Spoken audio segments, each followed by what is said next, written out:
River Road, you got me running way back home. River Road, you got me running all night long. You got me singing some canal boat song. River Road, you got me running all night long.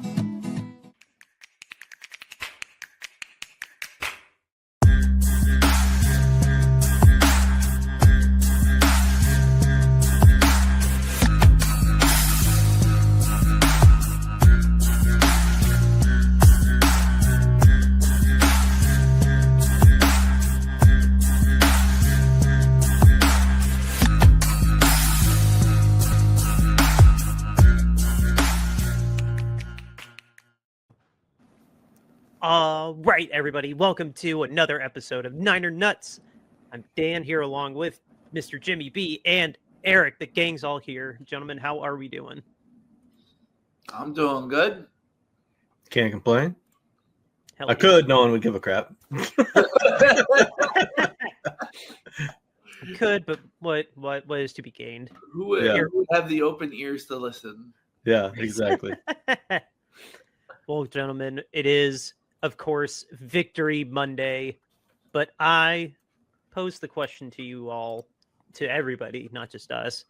How victorious are we actually feeling on this Monday?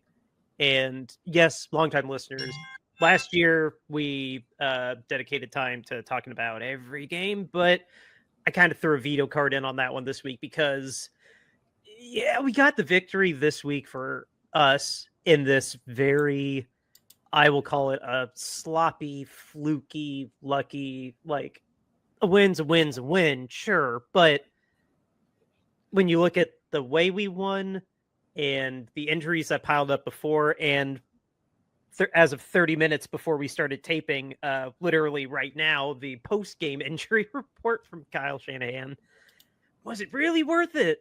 That's the question I'm posing to you all. And I'm going to accompany that with the box score now that my computer can actually handle having the box score up at the same time.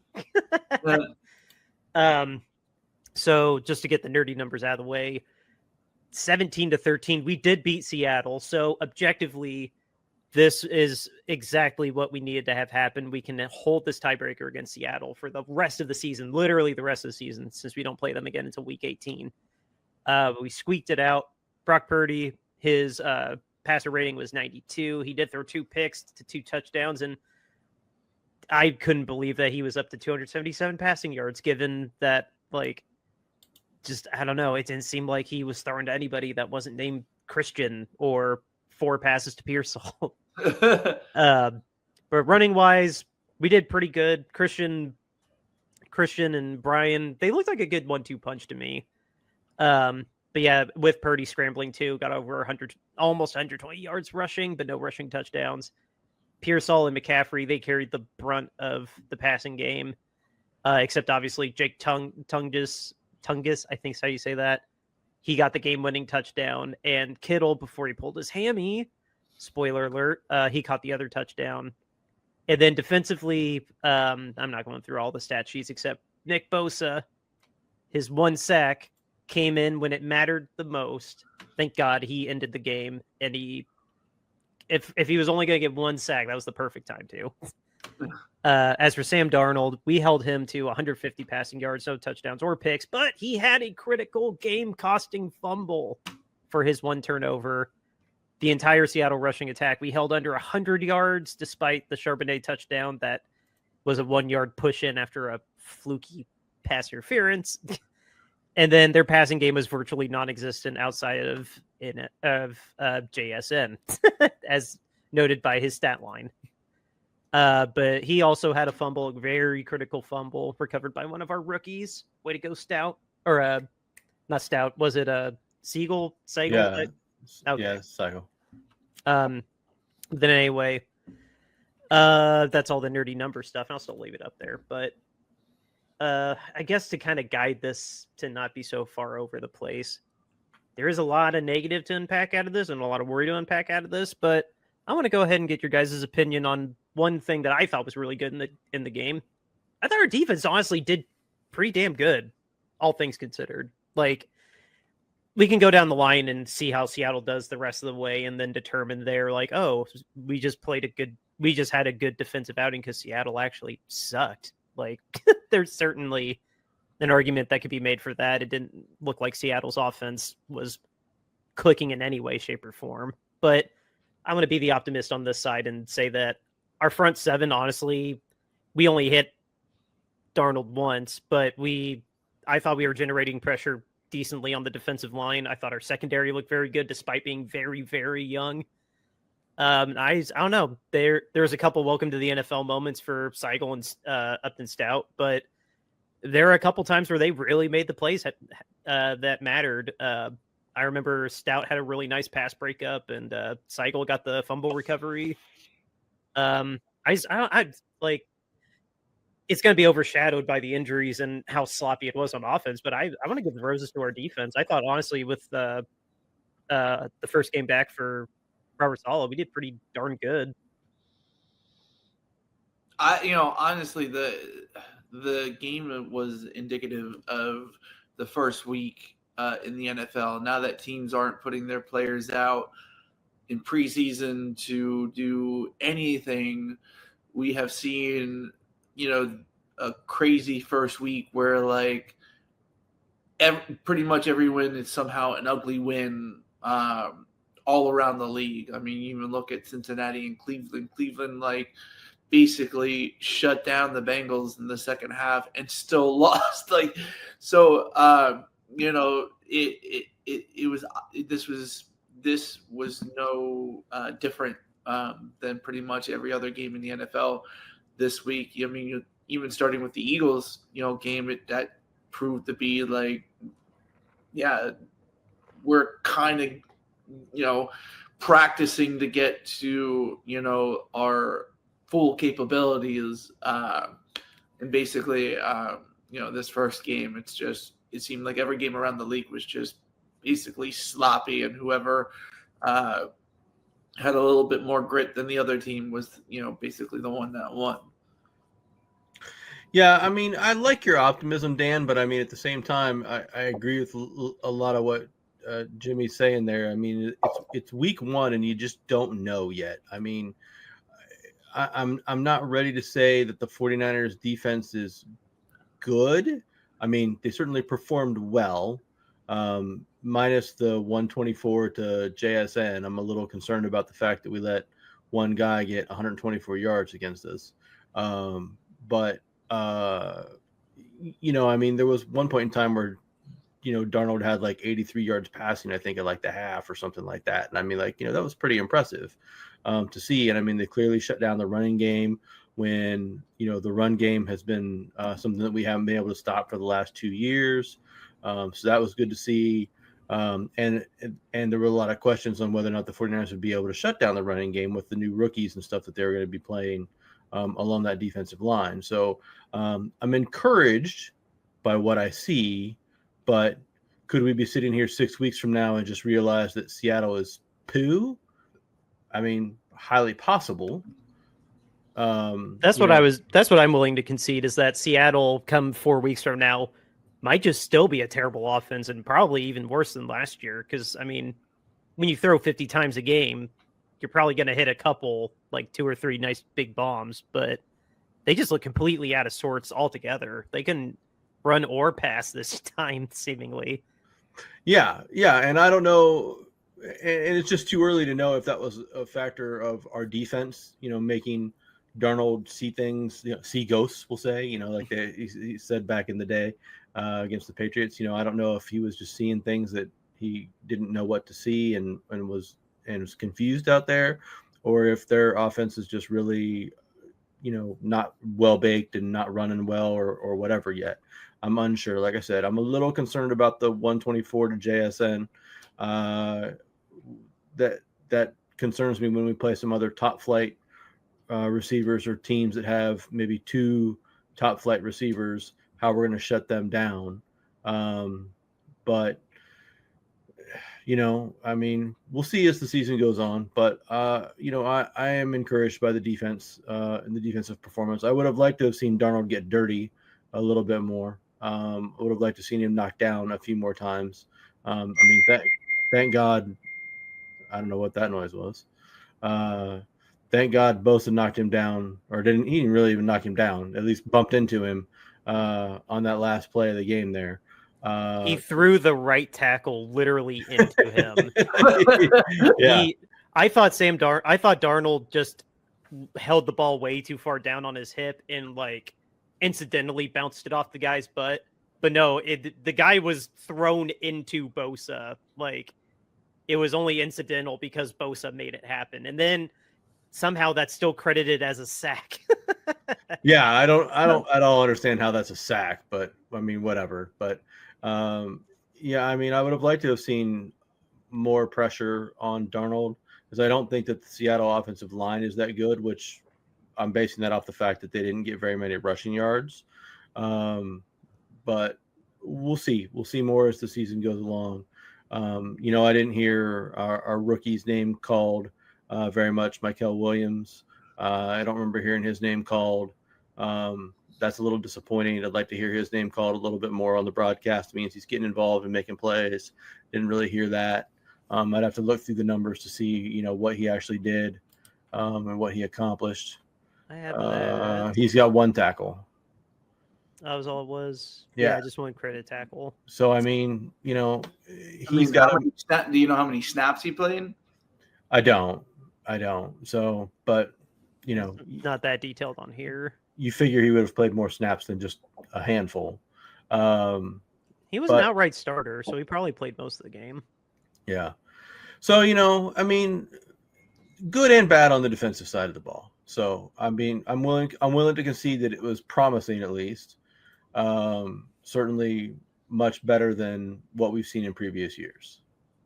Yeah, it was. It's still not even going to be that fair unless we absolutely smoke the Saints next week. Like, if we completely shut them down, it's like how you have to look at college. Like, when I just use IU. I mean, Ohio State could easily be this example too. When you're going up against like Utah Central University versus Ohio State, and you're not beating them down 75-0, that's cause for concern.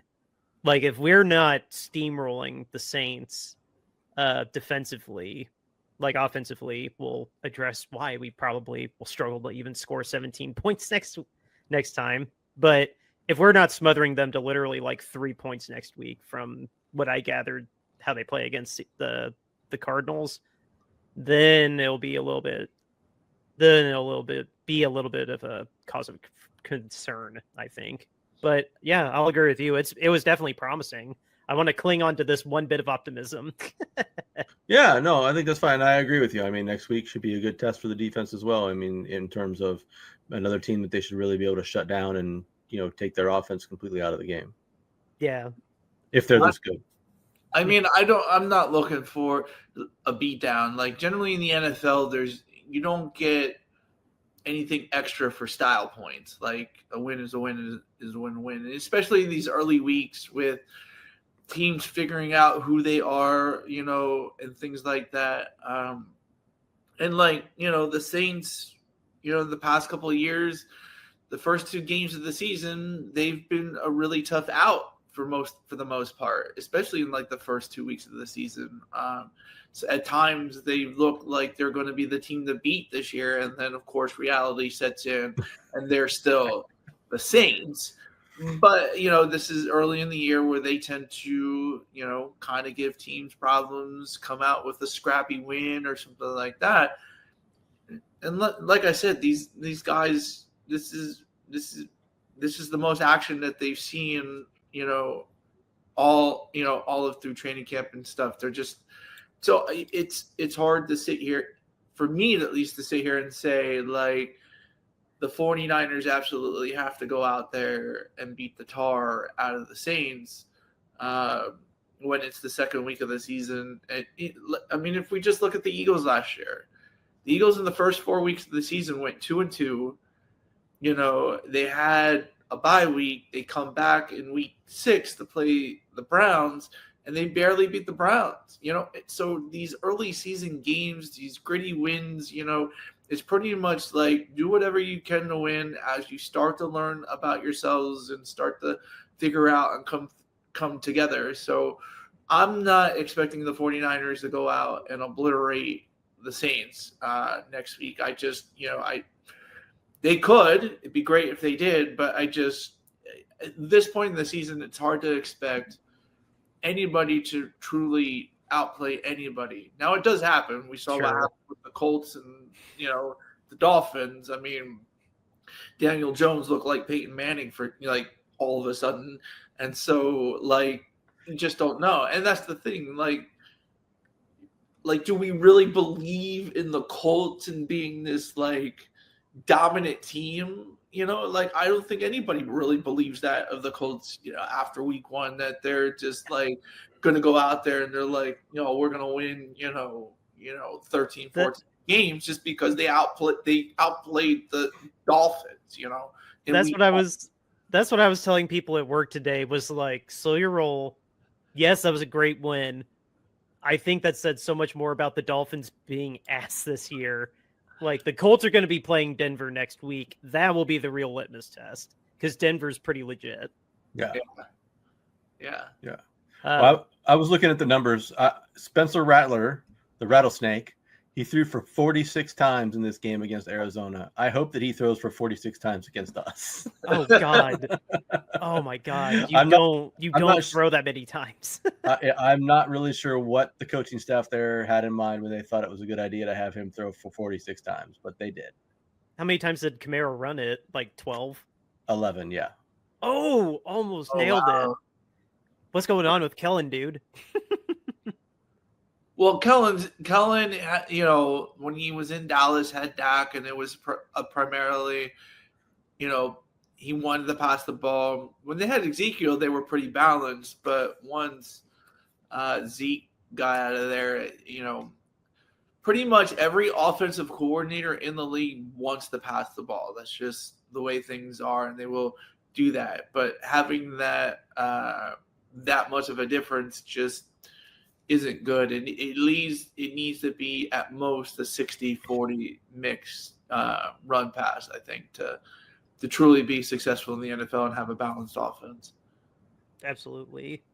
I want to say, since it feels like a good segue to talk about the offense, but real quick before, I have to give one shout out to Fred Warner, who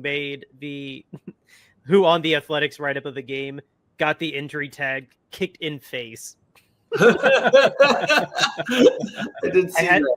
I had to give a shout out to that because that's just badass. You got kicked in the face, and then all he did was just get something in his nose because it was bleeding for a couple plays. But I was crying laughing when I saw Warner kicked in face. Yeah, that's just awesome. I'm glad he's okay and not in concussion protocol too. Yeah, that sort of reminds me of, I forget who it was. It was a Detroit Lions player way back in the 50s or 60s. In a preseason game, took a cleat to the face. Preseason, 6 stitches to the face, and goes back out and plays. Oh my gosh!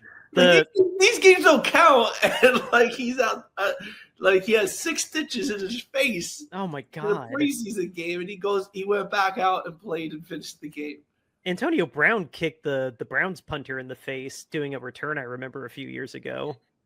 Yeah, he was trying to hurdle him, and then he just didn't get the height, and he just boom right in the face. God, that's just so funny. Anyway, roses for the defense. Let's offense. I got quite a few more notes for the offense, as you can no doubt see from this still just sitting here. There's a little bit of a workload imbalance between Christian McCaffrey, Ricky, and everybody else. I was surprised Brian didn't carry the ball more often. Sure, the Seattle did catch on in the second half that they were loading the box and making him throw because look at who the hell he was throwing to. Look at who wasn't targeted. MVS, Ryan Gage. Neither of them were targeted in here. Our fullback got more targets than MVS, the greatest deep threat to always drop the targets. And then 3 tight ends got involved, including Kittle before he was gone. Shout out to Tonjes for, I'm going to make this the thumbnail, the final game-winning touchdown. I swear to God, he picked off Tariq Woolen, because that was going to be a Tariq Woolen pick if he just went a little more forward or just put a little bit more effort into it. Purdy definitely was just praying that Luke caught it. And look at the angles of the pictures and just the replay. He picked off Woolen. It was not he catching the ball. He picked off Woolen. And thank God he did, because we wouldn't have won without that. But yeah. But just on offense, man, I'm just got PTSD thinking that, like, cool, we're going to ride Christian McCaffrey with 30 touches a game until literally his legs fall off, which is more realistic. The years have gone by, especially after last year. We only had him for like 5 games. So just, I don't know. Kittle's now going to be out per that interview that Kyle just did about an hour ago. Kittle's going to be out for multiple weeks for his hamstring. Juwan is questionable currently. He's going to get a CT scan because the MRI was clean. And now Purdy's got a bum left shoulder and toe injury, and apparently the toe injury is worse than the shoulder. So now he's questionable, if not doubtful, and we might get the Mac Jones show. Mac Jones. What the hell are we going to do? What are we going to do on offense? What do we have on offense left? Like, that's why I posed the question, like, was it really worth it when all these injuries happened? Yeah. I don't know. It was sloppy. It was bad. Thank God Ricky caught the 4 passes that he did. Like, without him, without Jake coming in clutch, like next man up. Yeah. If you have Mac in there, you're really going to need CMC to step up. Like, that's just plain and simple. Like, Mac, what was it? His rookie year, he won a game in which he only threw 2 passes or something like that, like something ridiculous. Like, going back to the early 70s when teams passed it like 6 times a game. So he's gonna just need help from the running game, and just hopefully just take care of the ball and not turn it over. Yeah, bright spots on the offense. Ricky was great. 4 receptions, 108 yards. That's the kind of performance that we were kind of hoping to see out of him. He did everything that you would expect a guy who was essentially playing as the number 1 receiver to do. He didn't score a touchdown, but he didn't really have any opportunities. His 45-yard field flipper burning Tariq Woolen. I'm going to drop his name a few more times because Tariq Woolen low-key sucks. But no, that was a beautiful play that when we flipped the field with him, just completely torched him on a double move. And Ricky, 4 catches on 7 targets. But no, again, he made the most of them. I agree. Yeah. Yeah. And then obviously just riding the CMC show the whole time. I thought that the rotation that they had with him and Brian Robinson was pretty good, to be honest. Usually McCaffrey just doesn't ever come off the field, but there were multiple times where, McCaffrey would run it twice and then he would go head to the sidelines and Robinson would come on. Robinson got 9 carries. That's a pretty significant workload for anybody that's the backup to CMC, to be honest. Usually you don't get that many carries. So fair. That's fair. What was it, in the third quarter? I texted you that it looked like for one drive in the third quarter, they were splitting it pretty good as like a 1-2 punch. Yeah. Yeah. So, he did fine. 3.7 yards is not terrible. It's not bad. It was better than CMC's average technically. So, he did fine. And he's a capable back, but Jimmy B's right. We're going to have to rely completely on Christian McCaffrey to do everything. And I just don't know that that's a winning formula because, as we saw in the second half of the Seattle game, teams are just going to put 10 in the box and say, good luck, try and run it. And you're not going to be able to run the ball against 10 in the box. And then you're going to force Mac Jones perhaps to try to have to pass. And outside of having Ricky to throw to, I don't know who he's going to have to pass to in this particular game because Juwan's going to be out.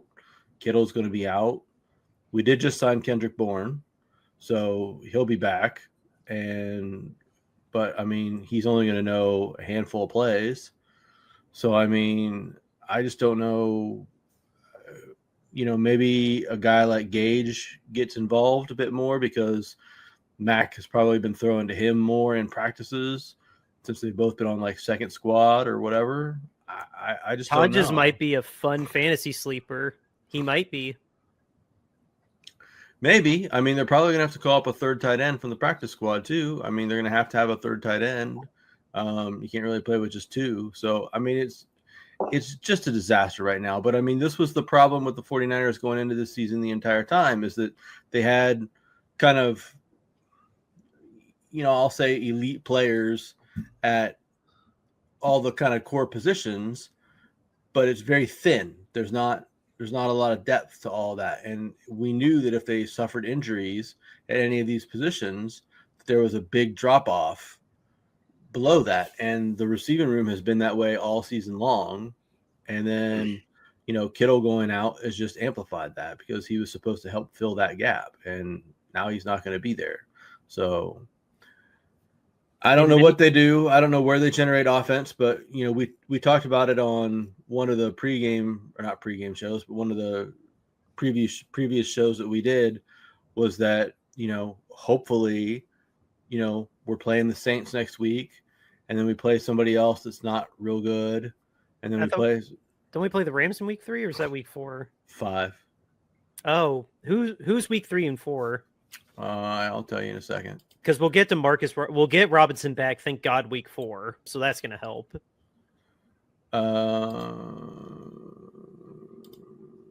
Week 3 is... Actually, I bet I could flip it there. Arizona. Here we go. Visual aids. Arizona. Okay, so... Jacksonville. So, I mean, the schedule's not tough until we get to week 5 with the Rams, and the Rams didn't even really look good on Sunday. They were pretty pedestrian as well. So, I mean, it's been my thought and my hope all along that we can just sort of limp our way along until we get to like week 6 when Ayuk's supposed to come back and we gain a little bit more depth and maybe guys start to heal up and maybe guys start to come back. And like you said, we get Robinson back and now Kittle will hopefully be back from his injury and so on and so forth. And things just kind of keep moving along and we can pick up a few wins here with our slim roster, but still be okay.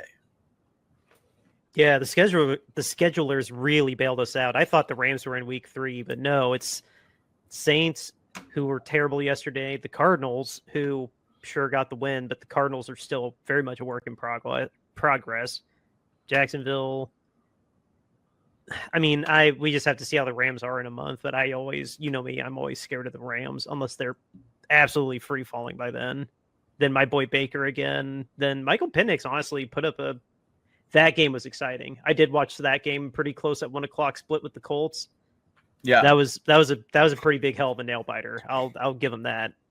But I won't look too far beyond that, like 8 weeks.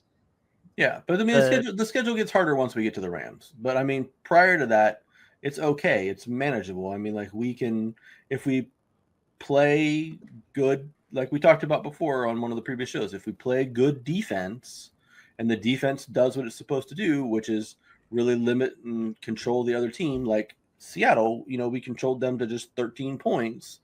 If we can put up 20, we could probably win most of those games. Now, Jacksonville looked like they might be pretty good, but they played the Panthers, and Panthers are probably bad. So, I mean, who knows? Just like the Colts and Dolphins, take it with a grain of salt. Yeah. Yeah. So, no team is that good, but also no team is that bad. Yeah. So, well, the Dolphins might be pretty bad. Yeah, unless you're Miami. I mean, yeah. Of course, they weren't north of Florida, so they're going to be bad. So yeah, Miami Mike. Yeah. It's not even the Mason-Dixon line. It's just going north of the Georgia border. Yeah, apparently so. I mean, it's terrible. They just cannot. They have something happens to them. They just go so far north, and all of a sudden they just lose any ability to play football, and they just suck. Well, that's because fascinating to watch. That's because their opponents aren't sitting in direct sunlight on the sideline while they're sitting in the shade. We opened our roof. We have to have James, you'll remember. We have to have truly perfect conditions. There can't be like inclement weather within like 40 miles of the stadium. It's got to be colder than 80, but warmer than 70 or 65 at the coldest, I think.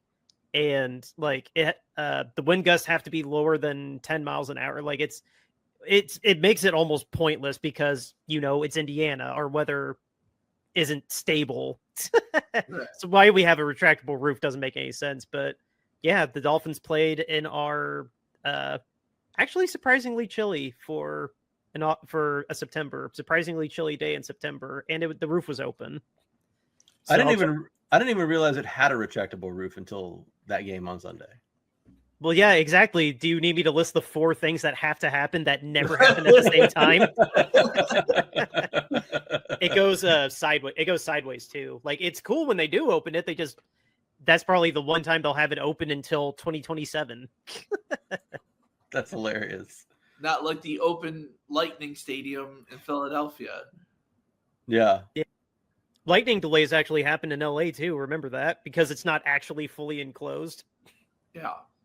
Well, the Link is a fully open air stadium, so like it's not surprising that Lightning within 5 miles was going to stop the game. I mean, Dan and I know all too well when Lightning's 5 miles away, everything shuts down, and you're walking at your own risk. So that's a Discovery Cove reference, because in Florida, every day that it rains and lightning, we'd have to stop everything. Dolphin swims, anybody swimming.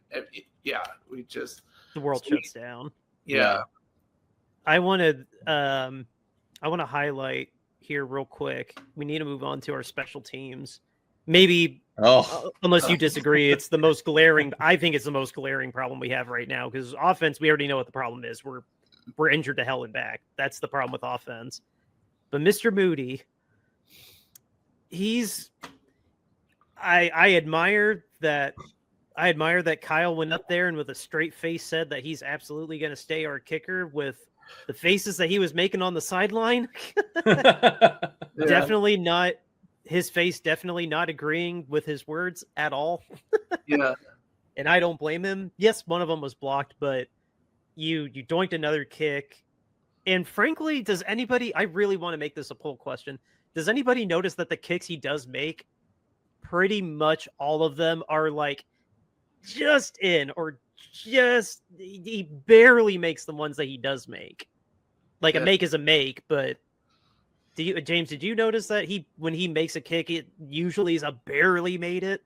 Yeah, I mean, he doesn't seem highly accurate. And honestly, like, I don't know how he's going to get his groove back, because I don't think even his girlfriend is in the mood for Moody with the way he's been playing. So, I mean, I don't know how much longer that they're going to keep going with this. We've all talked about, like, how, like, finding a good kicker seems hard, but is it really? There's tons of guys out there that played at a collegiate level, at a high level, that aren't kicking in the NFL, and you just got to find one of those guys that just, like, but it seems very hard for John to somehow find a guy. And it's just, we signed McKivitz to an extension, and we signed Kendrick Bourne to an up to $5 million deal. So what, let's say he's 30, let's say it's like 1.8 or 2 million guaranteed, and then all those incentives. Like, how much money are we eating if we just go ahead and cut Moody? We had the balls to just not cut Lance, but are we eating that much money?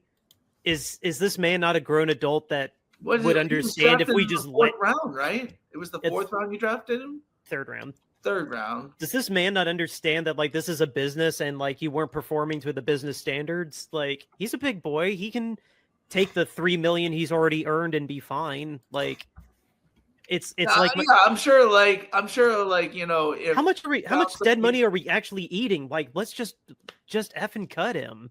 Like I'm sure like, you know, he would eventually get, you know, a retread you know, somewhere in the NFL, but I mean, change of scenery worked for Baker. Yeah, I mean the thing about it is this is his third year as the kicker, and you know what, he just isn't doing it. Like it's bad. It's really, really bad. And you know, we've already seen it cost you games because of, you know, of his lack of accuracy. So I don't see. I honestly don't think John is going to be able to do anything to keep him on the roster if he continues this way, even in like the next 2 or 3 games. And it's just going to be like, it's like sunken cost fallacy. Like at this rate, it really shouldn't matter that he was a 3rd round pick. We're halfway through his contract. Just what it can't even be $2 million left that we're going to be eating dead cap wise. Just let him go. It's nothing. It's it would be just shy of 500,000 over the next 2 years. Let him go. Like, why are we hanging on to this kid that just can't make it? Yeah, he was injured last year. He had a twisted ankle last year, so you can be nice there. And then, you were a rookie the first year. But I mean, seriously, like if he is injured, then you know, put him on the IL, put him on the IR, or relegate him to the practice squad. You know, something. That's what happened last year. We had him on IR for like a month and a half last year. He came back and was fine. If I'm going to be kind, he was fine. But like, I don't know. Maybe it's too much of a hot take to do it, and we have to wait till next week. And if he still sucks next week against the Saints, they'll finally do it. But yeah, but and the thing about it is, like, I don't get it. Like, are you not like putting like, you know, putting as much time in scouting special teams, you know, and scouting kickers as you are doing anybody else, and like you can't really slack there because. Obviously, in the NFL, if you don't have a good kicker, you know, it becomes noticeable, really noticeable, because, you know, everybody's like, oh, you know, how much do you need a kicker until you need them? And then when you need them, they got to come through. And if they consistently do not come through time and time again, well, I mean, how many college football teams are out there that had a decent kicker on their team as a senior or a junior? You know, you cannot tell me that the 32 kickers in the league right now are absolutely the best 32 kickers in the world. Like you just can't. Like, yeah, I mean, it kills me too because my third love behind the Colts and the Niners, the Bucks, they have Chase McLaughlin, and we had Chase McLaughlin a couple of years ago, and we let him go. I can't remember who it was. Maybe it was a Gould injury, and we just had him temporarily for Gould, I think. Unless, correct me, Eric, if I'm wrong. But no, Chase McLaughlin, this is his second or third year kicking with Tampa, and he's awesome. It makes me that much more mad that like we had a great kicker, and we had great kickers that, yes, were older in Gould and Dawson, but just this Moody experiment's not worth it anymore. We've clearly seen his peak, and it's not good. Yeah, well, and to Jimmy's point, I mean, like, you know, look at the Bills last night. I mean, they got Matt Prater off the free agent heap, you know, and flew him into Buffalo on a red-eye flight. 72 hours ahead of time of kickoff, and that's all the prep he had. Yeah, and he's out there kicking game-winning field goals for them. So, I mean, that's how hard is it to find a kicker? How exactly? How, like, I mean, there's like 100 FBS teams. It's like you cannot tell me like it should be this hard to find a decent kicker. Like it really like I don't understand like how this could be so difficult if you put enough resources to it, like you do everything else in scouting or whatever. Hey, you should be able to find a kicker very easily. Like I honestly feel like there's a plethora of them out there, but because teams are overlooking them or not just putting very much time into scouting kickers, that there's a lot of good guys out there sitting on a couch bagging groceries or whoever, or kicking in the CFL or stuff like that. Like I just think like you can like it. Teams should have no problem finding a good kicker. It's aggravating. It's beyond aggravating. The special teams coordinator we have this year, he got rid of our long snapper and our holder and our punter. Well, holder and punter, same thing. And we got like 57-year-old Townsend as our punter now. Or this guy was the punter for the Jets and Saints forever. Yeah. Is it Townsend? Did I say his name right? Yeah. So we got this dinosaur, and we replaced a pretty good punter in Michkowski with Townsend, but we're still hanging on to Moody. Why?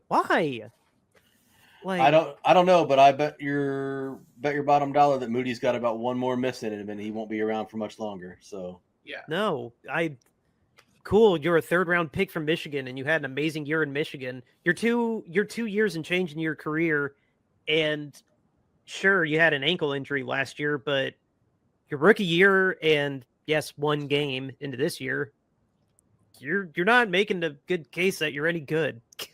Yeah, I mean, I get it why they drafted him in the 3rd round. I mean, he basically hadn't missed an extra point since high school. He hadn't missed like damn near any kicks. Like, yeah, like he was pretty, he was pretty money since like his junior year of high school. So like, I get it why they would, spend a 3rd round, pick on him, but like now it's like, dude, this is his 3rd year and he still doesn't have it together. And you know what? Maybe you got to bring. I'm sure there's plenty of guys you can bring in to have a healthy competition and see who wins out. He's got to, John. You just got to rip the Band-Aid off, dude. I don't know what kind of loyalty you have to this kid, but like, he's cost us games in multiple situations. Like, yes, we won this game, but like, just do it now when he didn't cost us a game yet himself. Like, just ridiculous. Okay. Anyway, did you have anything else to add to that before we get to the wrap up? No. All right. Well, that, ladies and gentlemen, is our recap of what happened against Seattle. A messy win, but a win nonetheless. And now it's time to give a shout out to our sponsors. You sound so angry about a win. We're the worst fans ever. We're just like, to be fair, the 2023 Eagles, like following them, like they were winning and winning and winning, barely and ugly.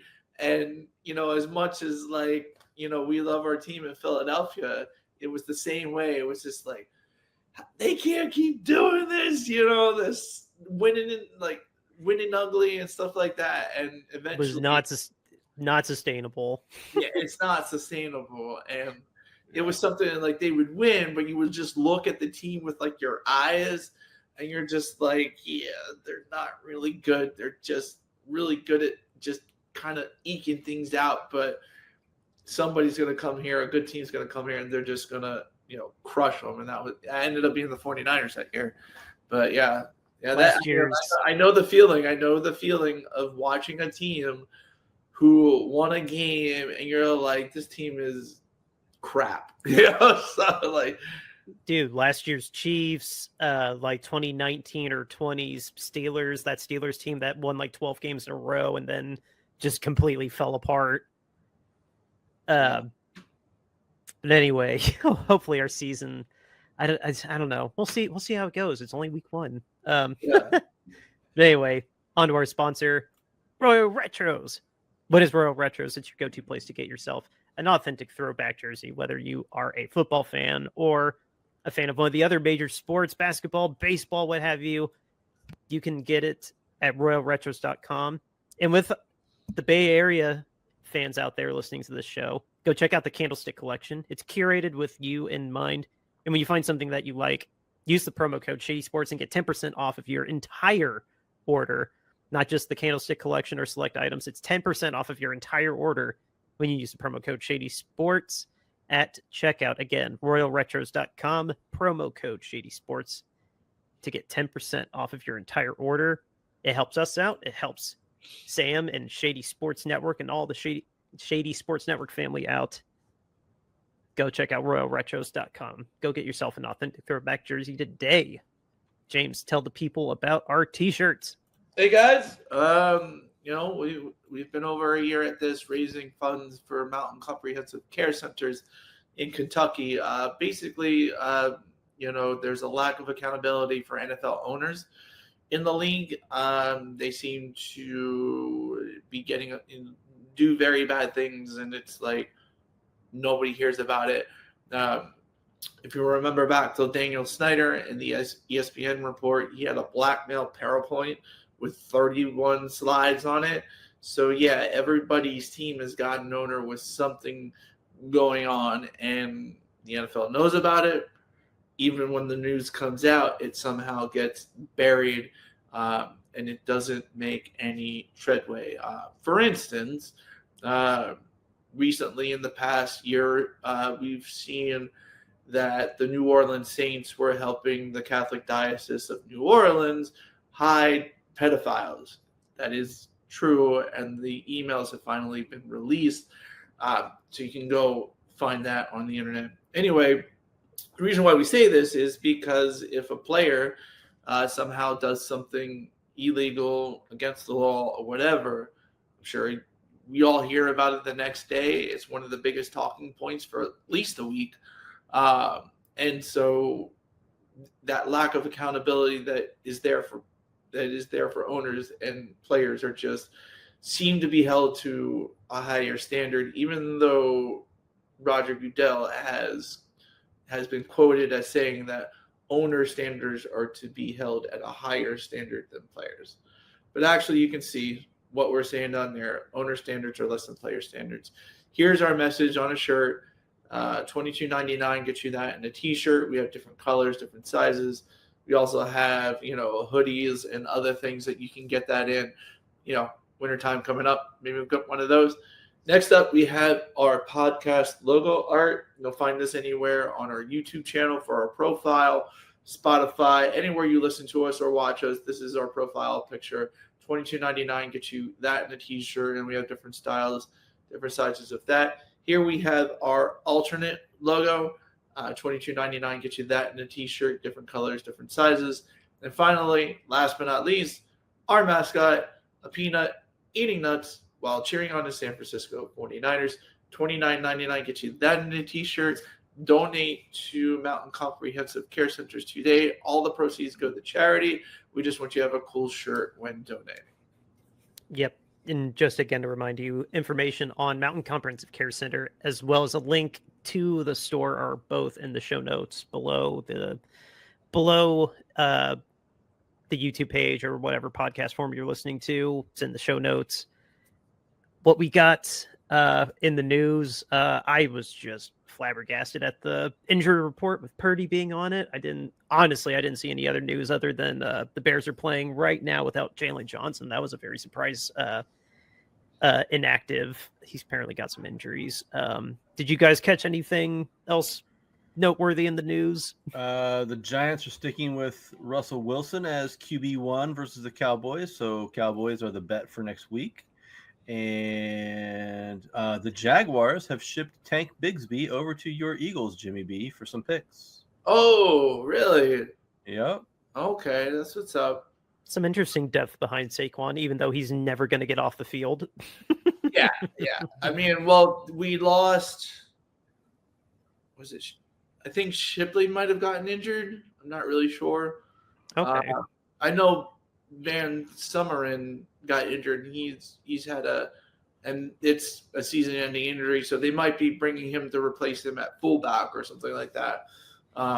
Because basically they went into the season with offensive packages with Van Summeren in mind, being the fullback, and he got injured on the opening kickoff, and so they could be bringing him in to be a fullback, and so that they can have more to their offense than what they showed on Thursday night. So, Gotcha.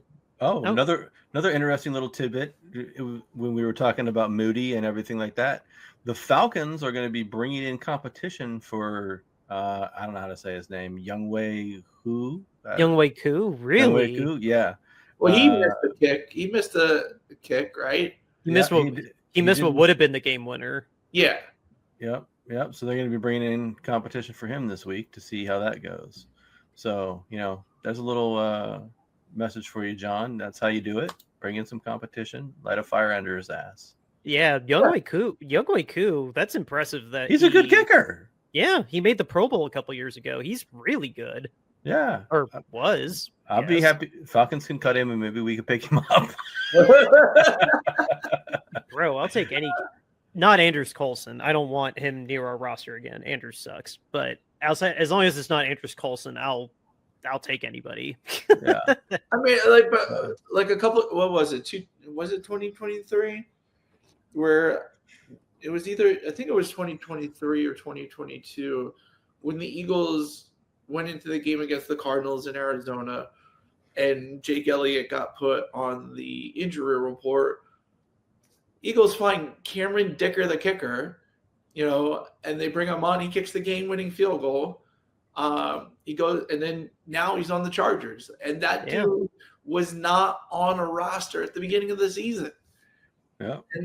And now it's what, year 2? I think it's year 3 of him being the Chargers. I think it's year 3 of him being the Chargers kicker. Yeah. And honestly, like when you go back in his career, you're like, how did this guy not end up on a team like right out of college? Because he literally had big kicks in college, And it was just like, how does this, like, that's the thing. Like, how does someone like that slip through the cracks, of every tryout or whatever to be a kicker on somebody's team?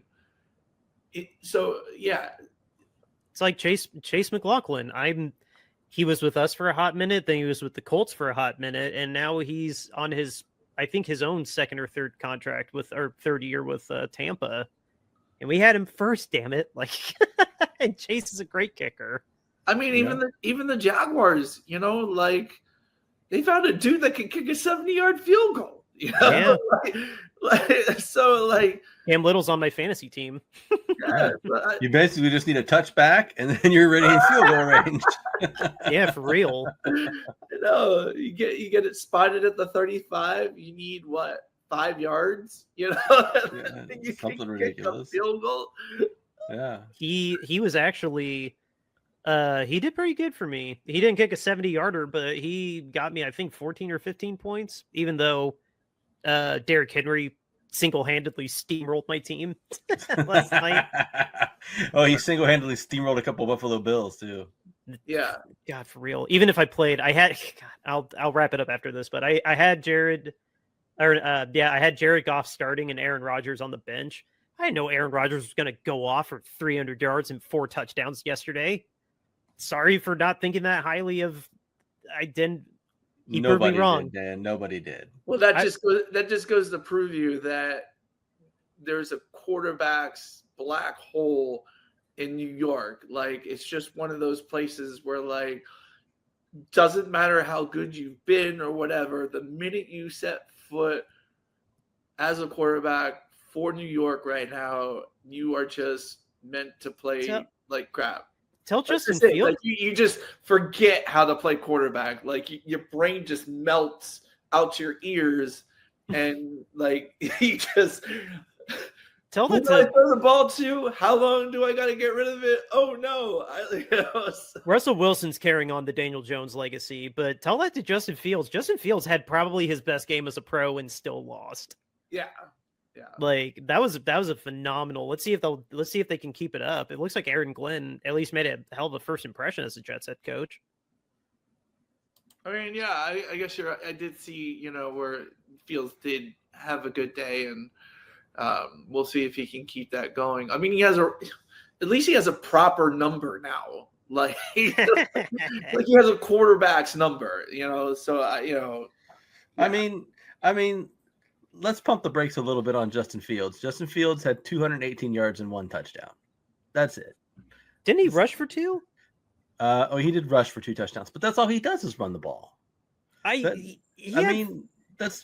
He had 48 yards on the ground and 2 touchdowns rushing the ball. But I mean, I don't want my quarterback that's rushing the ball. I want my quarterback throwing the ball. That's like what, 260 yards totals and 3 touchdowns. That's very comparable to Jaden Daniels. It's not impressive for the NFL, but I'm sure somebody on a fantasy team is really excited right now.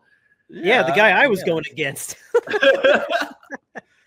I mean, I don't know, like 208. I'm not that impressed. I mean, by come on, it is one game. It is one game. It is New York. He nearly beat the Steelers. He nearly did. He had to make Aaron Rodgers do a comeback. So at 41, that's true.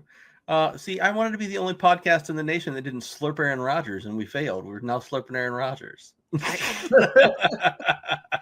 He humbled us.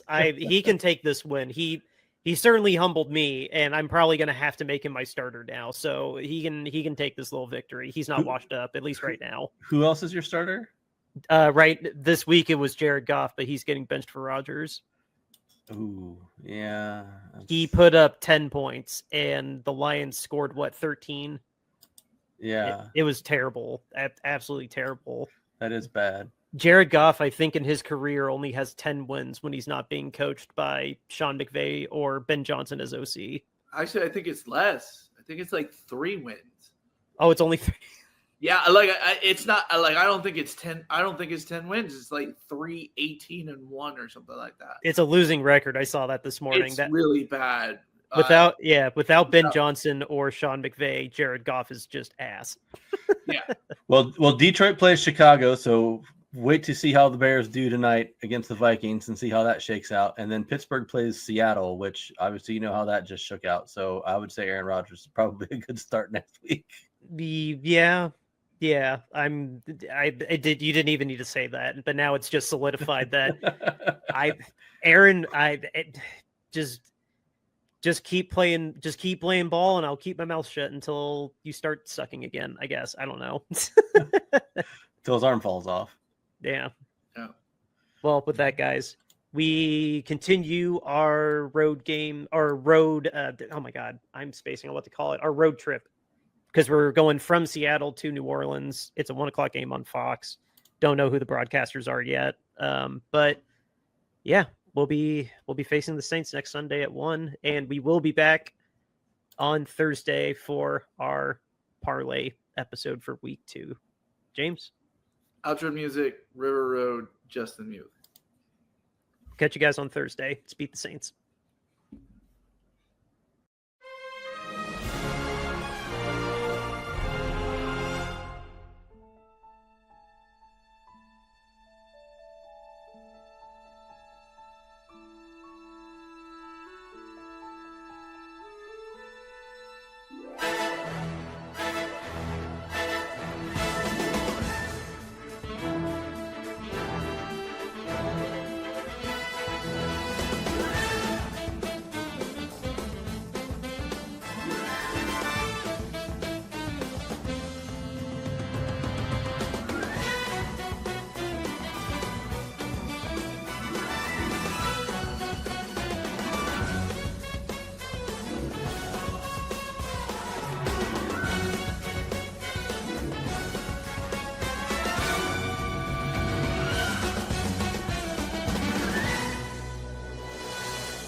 River Road, you You got me running way back home. River Road, you got me running all night long.